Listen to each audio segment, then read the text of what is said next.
భయాన్ని విడిచిపెడుతున్నారు. దేవుడు ఊరుకునేవాడా?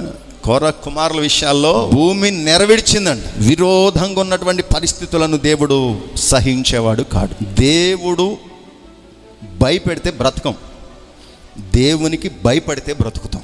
దేవుడు నిన్ను భయపెడుతున్నాడంటే నీ విరోధంగా నడిచావని అర్థం.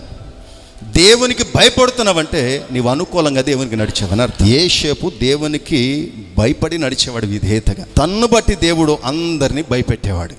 2 సంగతులు చెప్పే. ఏది కావాలి మీకు? దేవుడు భయపెట్టాలా, దేవుడికి భయపడాలా?